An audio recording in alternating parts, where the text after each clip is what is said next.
Hello everybody, good morning. How are you? Fine. And I think your study is going on very well. And first of all, I have one request to you. Please like and share my channel. Okay, let us start today our chapter. We know very well that the chapter is going on climate of Rajasthan. Climate of Rajasthan. Rajasthan का climate अपना चल रहा है, जलवायु, और इसी बारे में अपन बात करते हैं आज। सीधी सी बात, राजस्थान की ऋतुएं सीजन्स यानी ऋतुएं। अब सीजन्स ऋतुओं की अगर अपन बात करते हैं तो ग्रीष्म होती है, वर्षा होती है, शरद होती है और फिर होती है कौन सी? शीत। इस प्रकार से भूगोल के आधार पर ऋतुएं मानी गई है भाई, 4 ऋतुएं: ग्रीष्म, वर्षा, शीत और शरद। अपन एक पढ़ चुके हैं कि संस्कृत के अनुसार बसंत, शिशिर, हेमंत को भी शामिल कर लिया जाता है और प्रधान ऋतुएं ग्रीष्म, वर्षा और शीत ही होती है। लेकिन अब यहाँ पर भूगोल के आधार पर एक और ऋतु मानी गई, 4 शरद ऋतु। मुख्यतः ये ऋतुएं 3.5 माह की होती है और ये 1 से 1.2 माह की मानी गई है। केवल एक ऋतु है शरद ऋतु, जिसे 1.5 माह की माना जाता है। मानसून के प्रत्यावर्तन के काल के रूप में अपन इसे जानते हैं। तो देखिए सिस्टम क्या होता है। सबसे पहले अपन इसमें बात कर लेते हैं कि वो एक क्रम है। एक कृषि वर्ष जो होता है जुलाई माह से, तो उस प्रकार से क्रम माना गया। सबसे पहले अपन बात करते हैं ग्रीष्म ऋतु की। ग्रीष्म जो समर वेकेशन जो है, ग्रीष्म ऋतु में अपन बात कर लें। ग्रीष्म ऋतु जैसे अपन ने लास्ट टाइम पढ़ा था, कुछ अक्षांश अपन ने डिस्कस किए थे। 23 से 1/2 degree north Tropic of Cancer, 23 से 1/2 degree south Tropic of Capricorn, मकर रेखा, कर्क रेखा, भूमध्य रेखा, इसके बारे में अपन ने कहा था। यहां सूर्य होता है 21 जून को, यहां सूर्य होता है 22 दिसंबर को, और यह 21 मार्च व 23 सितंबर को सूर्य की स्थिति होती है। तो अब अगर अपन बात करते हैं, सबसे पहली बात होती है भाई ग्रीष्म ऋतु की अवधि क्या होती है। ग्रीष्म ऋतु की अवधि क्या मानी गई है, या कब से कब तक ग्रीष्म ऋतु मानी जाती है। सूर्य कौन से गोलार्ध में होता है, तो जैसे अपन यहां पर बात करें मार्च के बाद अप्रैल, मई और जून, यानी मार्च से मध्य जून तक। मार्च से मध्य जून,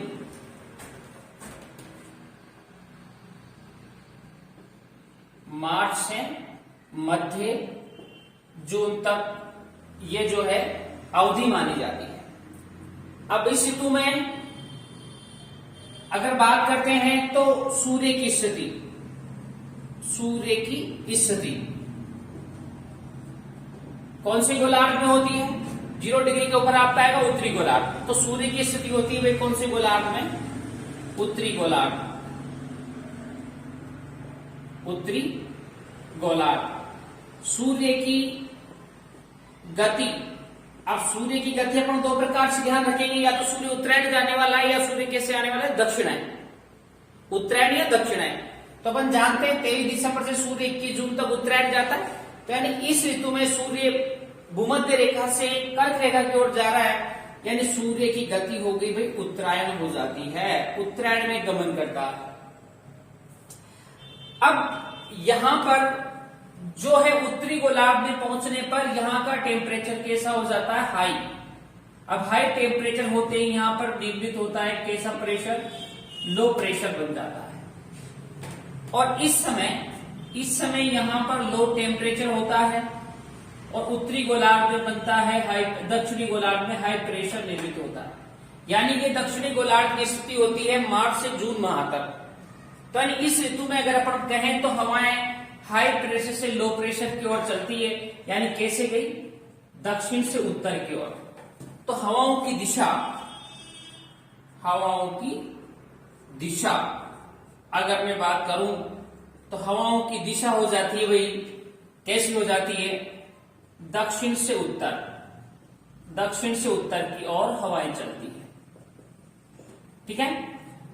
फिर यदि अपन नेक्स्ट बात करते हैं तो इस ऋतु में राजस्थान का सबसे गर्म महीना दिन क्या होता है, ऐसे ढेर सारे प्रश्न किए जाते हैं। तो जैसे अपन बात करें कि यहीं पर जो है ये गर्म महीना सबसे गर्म महीना होता है, भी कौन सा होता है, जून होता है। सबसे गर्म महीना होता है जून होता है। अब इस ऋतु में सबसे गर्म जिले की अगर बात की जाए तो सबसे गर्म जिला कौन सा होने वाला है, चूरू। गर्म जिला, सबसे गर्म जिला होने वाला है चूरू। और सबसे गर्म स्थान होता है यहाँ जोधपुर जैसलमेर में एक स्थान है समगांव जो जैसलमेर में पड़ता है। सबसे गर्म जो है जिला चूरू है, सबसे गर्म स्थान समगांव जैसलमेर है। और फिर यदि अपन बात करते हैं विश्व का सबसे गर्म स्थान है अल अजीजिया, जो आपके पड़ता है अफ्रीका महाद्वीप के सहारा के मरुस्थलों में। तो यानी अगर अपन ये बात करें कि राजस्थान का अल अजीजिया किसे कहा जाता है, राजस्थान का अल अजीजिया किसे कहा जाता है, तो किसे कहा जाता है भाई राजस्थान का अल अजीजिया? अल अजीजिया किसे कहा जाता है, समगांव जैसलमेर को कहा जाता है। ठीक है। फिर अपन इस गर्मी की ऋतु में ही, ग्रीष्म ऋतु में ही एक और क्वेश्चन मोस्टली बन जाता है तापांतर का।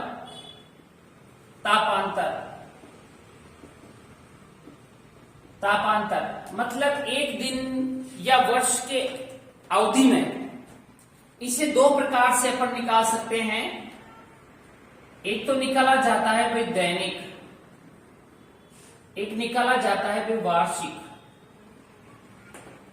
दैनिक और वार्षिक। अब दैनिक और वार्षिक में भी वही बातें आपके पास है, या तो अपन बात करेंगे हाईएस्ट या लोवेस्ट, इधर भी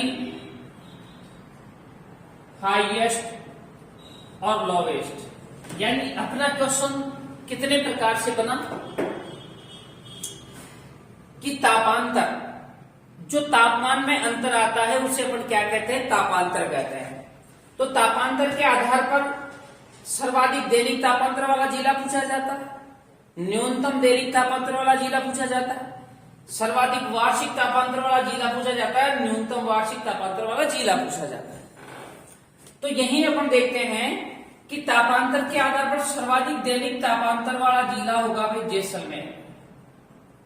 सर्वाधिक दैनिक तापांतर वाला जिला होगा जैसलमेर। सर्वाधिक दैनिक तापांतर यहाँ पाया जाता है क्योंकि एक दिन में जो तापमान में सर्वाधिक अंतर आता है वो होता है कौन सा, जैसलमेर जिला। इसके बाद न्यूनतम दैनिक तापांतर वाला जिला होगा आपके दक्षिणी राजस्थान में डूंगरपुर, क्योंकि दक्षिण राजस्थान में सूर्य की सर्वाधिक सीधी किरणें पड़ती है, इसलिए यहाँ पर पेड़ पौधे वनस्पति के प्रभाव से यहाँ तापांतर कम पाया जाता है, इसलिए न्यूनतम दैनिक तापांतर वाला जिला कौन सा हो गया, डूंगरपुर हो गया।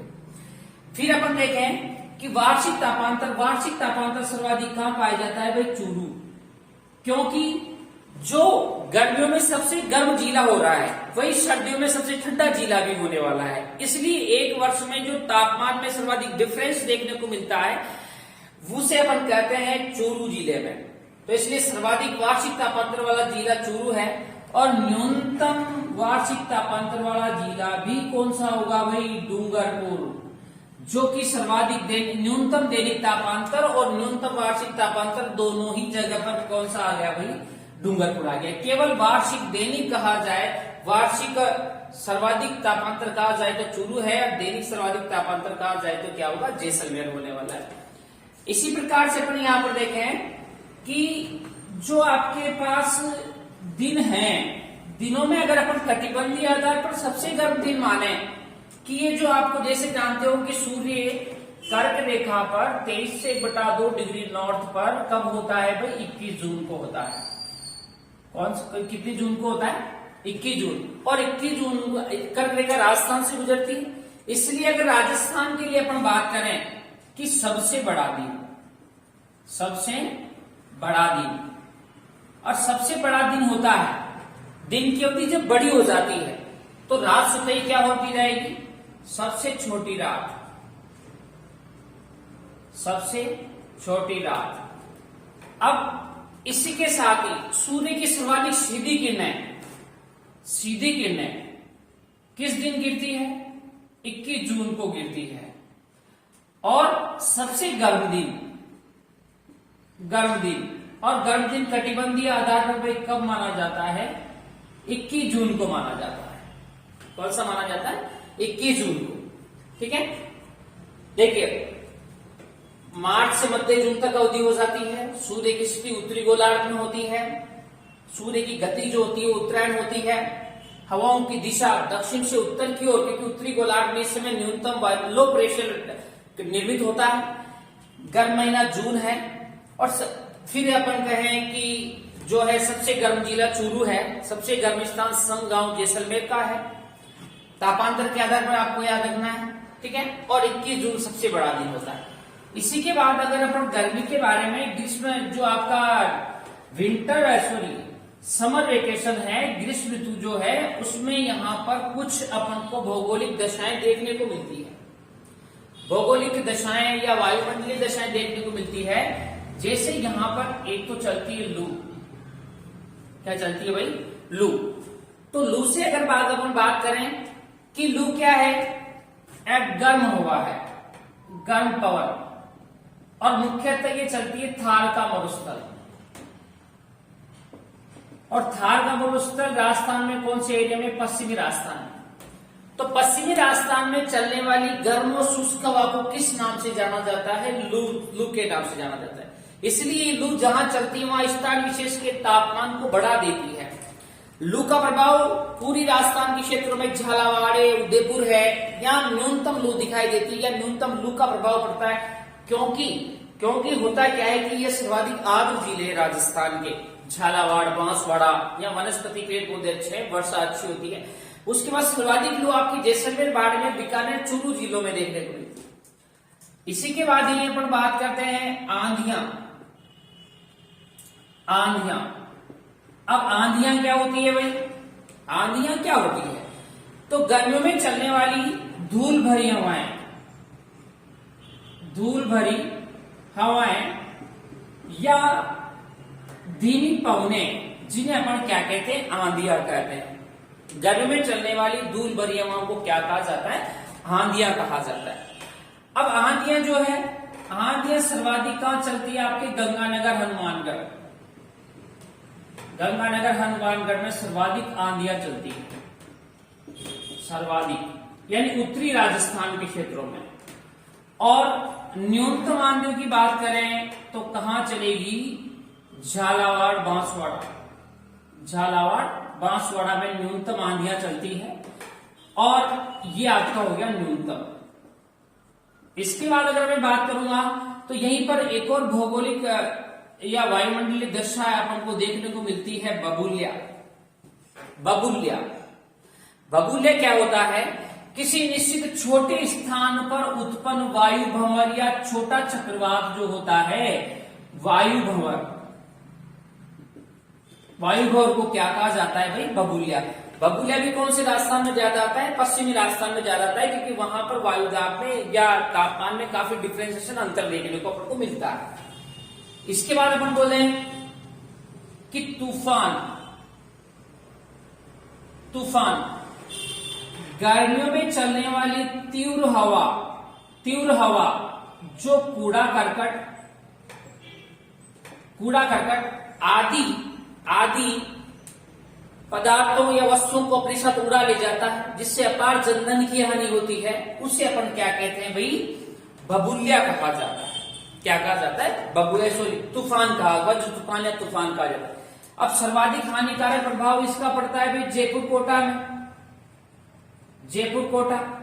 तो इसलिए अगर हम यूं कहें कि सर्वाधिक तूफान कहाँ आते हैं, जयपुर कोटा में आते हैं।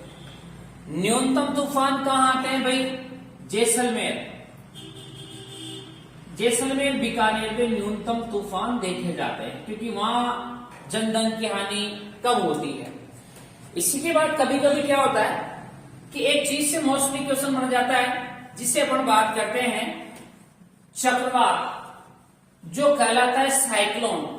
लू, गर्म पवन भारत का मरुस्थल में मुख्यतः चलती है। आंधियां, धूल भरी हवाएं हैं, गंगानगर हनुमानगढ़ में सर्वाधिक होती है, झालावाड़ मासोड़ा न्यूनतम।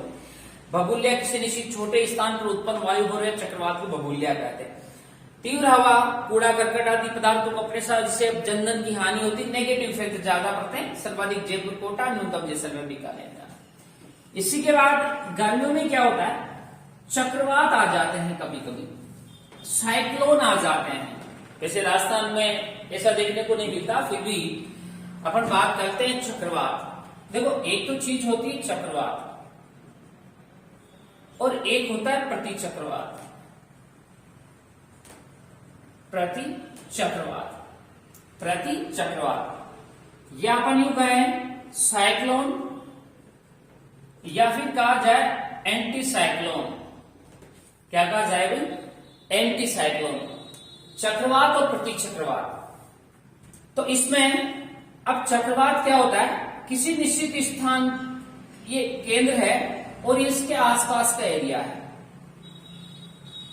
यहां पर भी अपन बात कर लेते हैं, ये केंद्र है और इसके आसपास का एरिया है, ठीक है। जिससे कोई निश्चित क्षेत्र हो गया, अपन जहां खड़े हो केंद्र मान लीजिए, अपना गांव जहां पर है वो केंद्र मान लीजिए, उसके आसपास के एरिया जितने भी हैं वहां पर वो परिधि कहलाएगी उसकी, परिवेश जो है। तो जब किसी भी स्थान पर तापमान में अचानक परिवर्तन आ जाता है या तापमान में अंतर दिखाई देता है, तो आप मध्य में क्या होता है, हाई टेम्परेचर बन जाता है। किसी निश्चित केंद्र में हाई टेम्परेचर, उच्च तापमान होता है, और उच्च तापमान होने से यहां पर क्या बन जाता है, लो प्रेशर बन जाता है। अब जब ये कंडीशन होती है कि केंद्र में उच्च तापमान और निम्न वायुदाब का निर्माण हो जाता है, इसके बाद उसके आसपास के परिवेश में क्या होता है कि परिधि पर या आसपास के केंद्र में लो टेम्परेचर होता है और बनता क्या है, हाई प्रेशर। तो इसी स्थिति में, ऐसी स्थिति में क्या होती है, अन्य उसके आसपास के स्थानों से हवा केंद्र की ओर गति करती है या केंद्र की ओर आना चाहती है, तब अपन इसे कहते हैं, क्या कहते हैं भाई, चक्रवात कहते हैं। इस प्रकार से हवाएं चलती है, परिधि से केंद्र की ओर हवाएं चलती है, परिधि से केंद्र की ओर हवाएं चलती है, तब इसे कहा जाता है चक्रवात। और चक्रवात जब भी आते हैं, क्योंकि अन्य स्थानों से आकर के हवाएं एक ही जगह पर टकराती है, आपस में मिलती है, तो मौसम काफी अशांत हो जाता है। इसलिए अशांत मौसम के प्रतीक होते हैं, क्या होते हैं, चक्रवात होते हैं। क्वेश्चन इतना सा मोस्टली पूछा जाता है कि चक्रवात होते हैं, अशांत मौसम के प्रतीक होते हैं। चक्रवात के केंद्र में होता है हाई टेम्परेचर होता है, निम्न वायुदाब होता है, परिधि पर आसपास के परिवेश में हाई प्रेशर, लो टेम्परेचर होता है। अब ठीक जो प्रति चक्रवात जो चलता है, एंटी साइक्लोन जो चलता है, उसमें क्या होता है कि जो केंद्र है, अब केंद्र में क्या होगा, हाई प्रेशर बनेगा। और हाई प्रेशर कब बनेगा, जब यहाँ पर क्या होगा, लो टेम्परेचर, निम्न तापमान होगा, तो वहां पर हाई प्रेशर बनने वाला है। अब इसके अपोजिट से परिधि है, जो उसके आसपास के परिवेश है, वहां पर लो प्रेशर बनेगा। और यहाँ पर लो प्रेशर कब बनेगा, जब परिधि पर क्या होने वाला है, हाई टेम्परेचर, उच्च तापमान होने वाला है। तो ऐसी स्थिति में अब हवाएं उल्टी दिशा में, यानी चक्रवात की अपेक्षा एंटी साइक्लोन में हवाएं अपोजिट डायरेक्शन में जाती है, यानी केंद्र से परिधि की ओर हवाएं चलती है। तो कहीं कोई हवा पवन एक दूसरे टकराती नहीं है। तो ऐसी कंडीशन में मौसम क्या होता है, बिल्कुल शांत मौसम होता है। तो आपसे कहा जाए कि शांत मौसम के प्रतीक होते हैं, क्या होते हैं, प्रतीक चक्रवात होते हैं। और अशांत मौसम के प्रतीक होते हैं, क्या होते हैं, साइक्लोन, चक्रवात होते हैं। प्रति चक्रवात के केंद्र में होता है हाई प्रेशर, लो टेम्परेचर, परिधि पर होता है लो प्रेशर, हाई टेम्परेचर होता है। ये इस प्रकार से अपन को ग्रीष्म या ग्रीष्म ऋतु या गर्मी का सीजन अपन को समर वेकेशन याद रखना है। अब देखिए इसके बाद अपन चल रहे हैं तो यहीं पर आपके पास आपको मिलती है काफी अच्छी जो है वो है आपके पास जो क्लाइमेट होगा, क्लाइमेट की अगली ऋतु, क्योंकि जो जून खत्म हो जाता है, जून खत्म हो जाता है तो जून के बाद फिर आपके 15 जून या मध्य जून से आ जाती है भाई कौन सी ऋतु आ जाती है? वर्षा ऋतु आ जाती है। कौन सी ऋतु आ जाती है? अब देखिएगा ये आपका 0 डिग्री था, ये आपका था 23 से 1/2 डिग्री नॉर्थ, यानी ये कर्क रेखा थी, ये आपकी भूमध्य रेखा है। तो अभी तक तो ग्रीष्म सीजन में तो अपन ने क्या किया था कि सूर्य की स्थिति यहां से यहां तक थी, यहां से सूर्य अभी तक उत्तरायण जा रहा था, ये तो था ग्रीष्म सीजन, गर्मी की ऋतु। अब अपन बात करेंगे कि सूर्य यहाँ 21 जून को होता है, तो मध्य जून से जुलाई, अगस्त और सितंबर, यानी सितंबर एंड तक 23 सितंबर को सूर्य यहां पर पहुंचता है। तो इस ऋतु में भी ये आपका जो स्केल आपको दिखाई दे रहा है, ये कौन सी ऋतु है? वर्षा ऋतु। कौन सी ऋतु है? तो आइए अपन बात कर लेते हैं वर्षा ऋतु के बारे में। ठीक उसी तरीके से सबसे पहली बात तो क्या होती है? अवधि। तो मध्य जून यानी 15 जून के बाद मध्य जून से कहां तक जाओगे आप? सितंबर तक जाने वाले। सूर्य की स्थिति क्या होती है?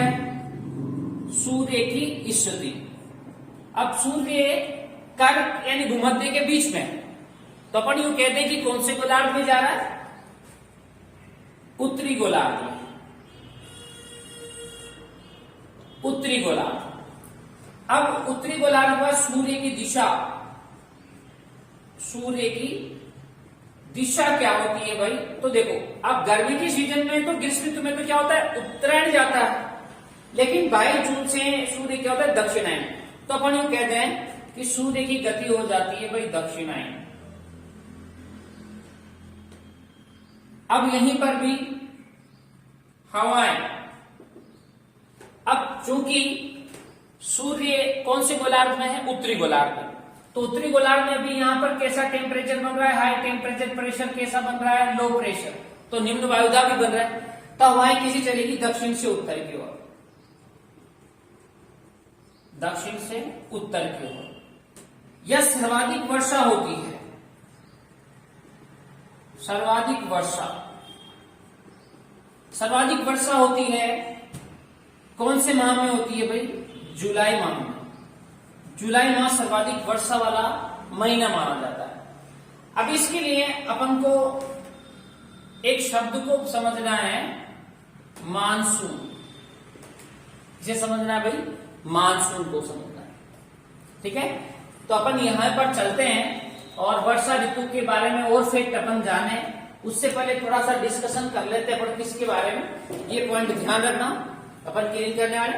अवधि मध्य जून से सितंबर तक होती है, सूर्य की स्थिति उत्तरी गोलार्ध में होती है, सूर्य की दिशा दक्षिणायन होती है, हवाएं दक्षिण से उत्तर की ओर चलती है, सर्वाधिक वर्षा जुलाई माह में होती है। अब ये मानसून, तो मानसून की अवधारणा, मानसून की अवधारणा सर्वप्रथम किसके द्वारा स्पष्ट की गई थी? हिप्पोलस के द्वारा। मानसून की अवधारणा यानी मानसून कहां से उत्पन्न होता है, मानसून कहां कौन सी दिशा में इसके परिवर्तन आता है, तो ये सब चीजें, ये सब अवधारणा आज अपन मानते हैं कि कब मानसून का आगमन कब माना जाता है, कहां कौन से द्वीपों से टकरा कर कैसे दिशा पर, ये सब चीजें अपन को बताई, कंसेप्ट क्लियर किया हिप्पोलस के द्वारा। हाँ, मानसून कौन सी बात, ये अरबी था, तो इसलिए मानसून कौन सी भाषा का शब्द है? अरबी भाषा का, और अरबी भाषा के एक शब्द से बना है मौसीम, मौसीम। अब अपन कहीं ना कहीं ये मानसून जो है जलवाष्प हवाएं होती है और मानसूनी पवने भी होती है, मानसूनी पवने, मानसूनी पवने। अब मानसूनी पवनों को सर्वप्रथम बताया अल मसूदी ने। किसने बताया भाई? मानसूनी पवने अल मसूदी ने स्पष्ट किया, ये भी अरबी था। तो मानसूनी पवनों का आशय कैसी पवनों से लिया जाता है? जैसे आप मान लीजिए ये आपका पृथ्वी है, ये आपका 0 डिग्री है, ये उत्तरी गोलार्ध हुआ, दक्षिणी गोलार्ध। तो 6 महीने सूर्य उत्तरी गोलार्ध में रहता है, 6 महीने सूर्य दक्षिणी गोलार्ध में रहता है। तो जहां सूर्य जाएगा वहां का टेम्परेचर हाई होगा तो प्रेशर ऑटोमेटिक लो होने वाला है। तो 6 महीने तो लो प्रेशर की स्थिति उत्तरी गोलार्ध में बनती है और 6 महीने लो प्रेशर की स्थिति दक्षिणी गोलार्ध में बनती है। तो यानी अपन ये कहें कि सूर्य की स्थिति के साथ ही वायुदाब में परिवर्तन आता जाता है। तो इसके प्रभाव से 6 महीने तो हवाएं दक्षिण से उत्तर की ओर चलती है और 6 महीने हवाएं दक्षिण से उत्तर की ओर, उत्तर से दक्षिण की ओर चलती है।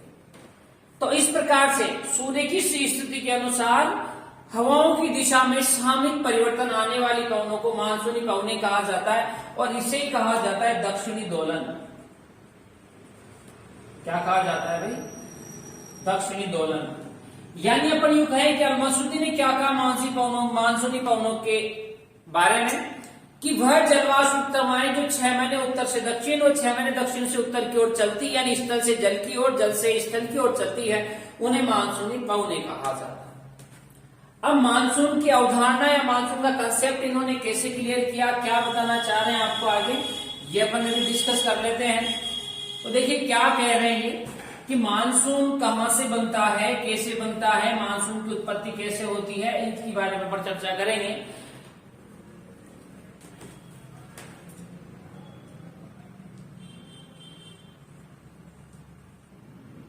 यह आपका इंडिया है,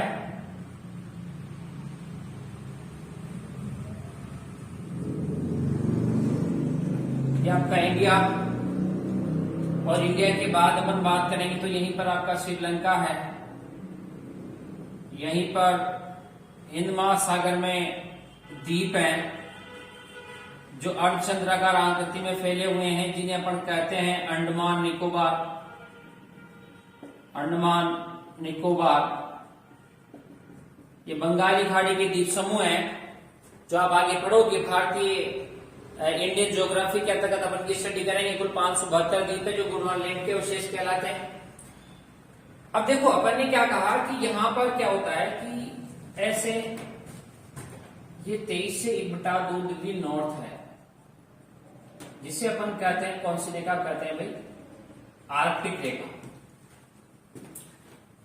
इसके बाद 0 डिग्री जो है, 0 डिग्री रेखा ये इस प्रकार से आती है, जो यहां पर ने बात करती है एशिया की, सिर्फ इंडोनेशिया से गुजरती है।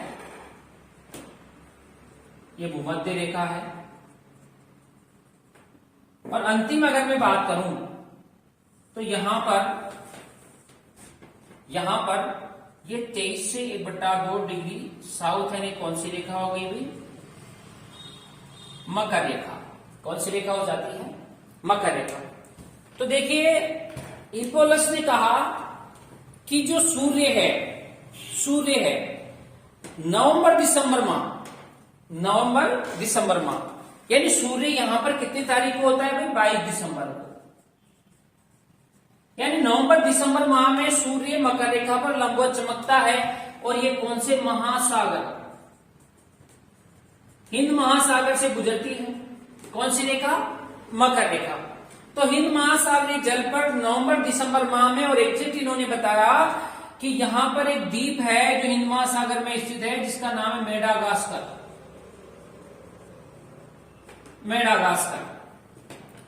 तो जब सूर्य नवंबर दिसंबर माह में मकर रेखा पर यानी दक्षिणी गोलार्ध में हिंद महासागरीय जल में मेडागास्कर द्वीप के पास लंबवत सूर्य किरणें पड़ती है या लंबवत चमकता है, तो उष्णता ज्यादा होती है सूर्य की किरणों में। इसलिए यहाँ की जल की क्या बनाता है? वाष्प बनाता है। इन्होंने कहा तो अपन कहे कि मानसून की उत्पत्ति, मानसून का निर्माण कौन सी ऋतु में होता है? अपने लिए शीत ऋतु में होता है, नवंबर दिसंबर माह में होता है। अब जब सूर्य यहाँ नवंबर दिसंबर माह में हिंद महासागरीय जल की जब वाष्प बना लेता है, तो वाष्प बनाने के बाद सूर्य धीरे धीरे उत्तरी गोलार्ध में आ जाएगा। तो अब अभी तक तो यहाँ क्या था कि हाई टेम्परेचर लो प्रेशर था, तो हवाएं उत्तर से दक्षिण की ओर चल रही थी क्योंकि सूर्य दक्षिणी गोलार्ध में था। अब जब सूर्य उत्तरी गोलार्ध में आ जाएगा तो यहाँ हाई टेम्परेचर लो प्रेशर बनने वाला है। यानी एक पेटी है ITCZ, inter tropical convergence zone, जिसे अपन कहते हैं अंतर उष्ण अभिसरण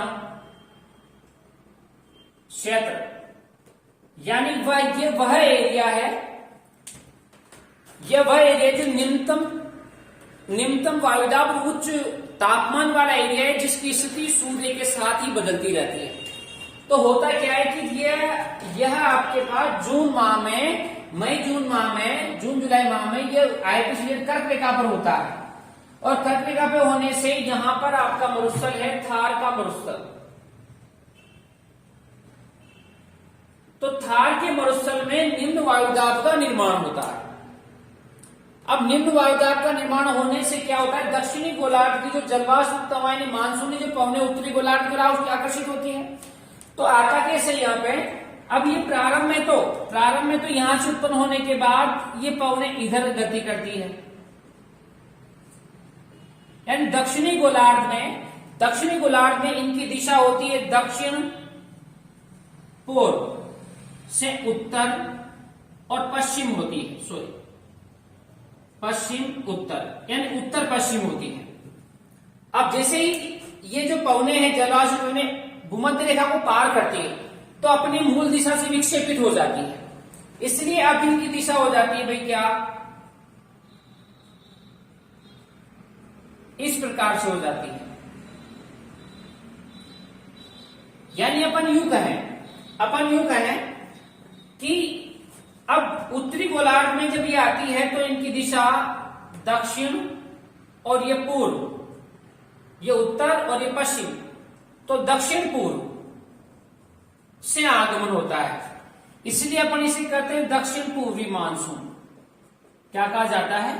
और ये उत्तरी गोलार्ध वालों के लिए ग्रीष्म ऋतु में आता है, इसलिए इसे ग्रीष्मकालीन मानसून के नाम से भी जाना जाता है, ग्रीष्मकालीन मानसून के नाम से भी जाना जाता है।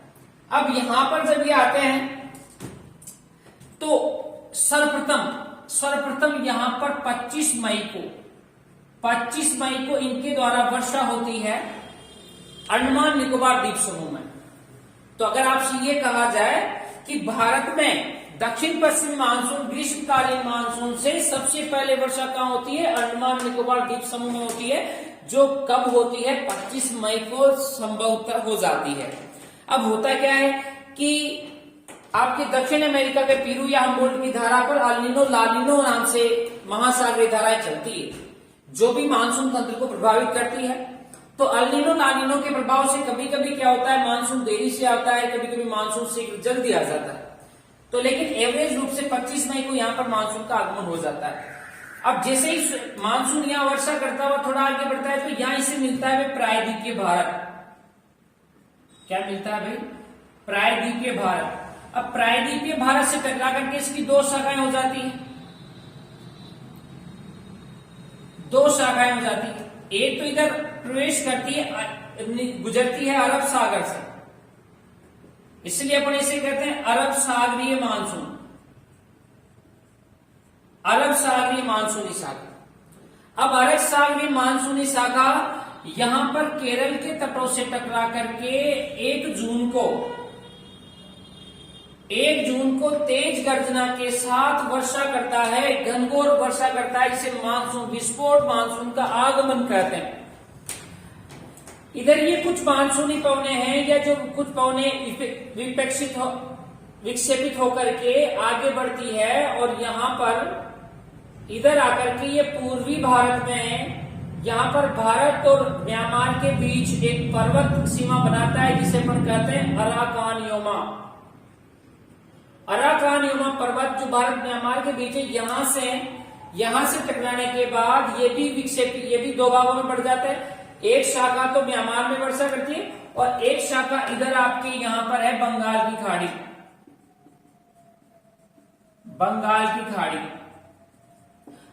की खाड़ी से वर्षा प्राप्त करता है, बंगाली खाड़ी से आर्द्रता ग्रहण कर लेता है। आर्द्रता ग्रहण करने के बाद असम, पश्चिम बंगाल आदि में अपन यहाँ पढ़ेंगे कि चाय की वर्षा, टी शावर, बारडोली चिल्ला, बारडोली छिड़ा, है ना। लेकिन ये इंडियन ज्योग्राफी वाले कंसेप्ट है, अपन मेनली राजस्थान वाली बात कर रहे हैं। तो आप जब भारतीय मानसून तंत्र अपन पढ़ेंगे तो ढेर सारी बातें, मैंगो शावर है, चेरी ब्लोसम है, फूलों की वर्षा है। अपन यहाँ दक्षिण पश्चिमी क्षेत्रों में भी जो मानसूनी वर्षा होती है, मानसून पूर्व वर्षा होती है, अलग अलग नामों से जानते हैं, लेकिन भारतीय रेफरेंस में इतना में तो ये इस प्रकार से आती है। तो ये दो शाखाएं हैं। अब यहां पर ये दो शाखाएं, अरब सागरी मानसूनी शाखा और बंगाली, ये यहां पर 10 जून को कलकत्ता पहुंच जाता है, पश्चिम बंगाल में। यानी यहां पर बंगाली खाड़ी की मानसूनी शाखा से 10 जून को कलकत्ता में वर्षा होती है और अरब सागरी मानसूनी शाखा से आगे बढ़ती हुई यह महाराष्ट्र में मुंबई पहुंच जाता है और मुंबई पहुंचने के बाद मुंबई पहुंचते हुए यहां पहुंच जाता है 10 जून। तो इस प्रकार से दोनों मानसूनी शाखाएं आगे बढ़ती है। अब आगे बढ़ने के बाद अपने इंडियन ज्योग्राफी में बात करेंगे कि भाई धर्मशाला नामक स्थान पर ये इधर से अरावली पर्वतमाला के समानांतर आती है, आगे पर ढेर सारी बातें करेंगे, ठीक है। तो लेकिन वो जो भी कंसेप्ट है वो केवल है आपके किसके रेफरेंस में, भारत के रेफरेंस में। अपन राजस्थान वाला मानसून, राजस्थान का क्लाइमेट पढ़ रहे हैं, तो राजस्थान वाले क्लाइमेट में राजस्थान में कंसेप्ट करते हैं, वर्ड वाला बात है तो वर्ड वाले कंसेप्ट अपन क्लियर कर रहे हैं। तो अभी केवल राजस्थान के रेफरेंस पर ध्यान रखेंगे, तो अपन राजस्थान में मानसून पढ़ेंगे। राजस्थान में मानसून, ठीक है।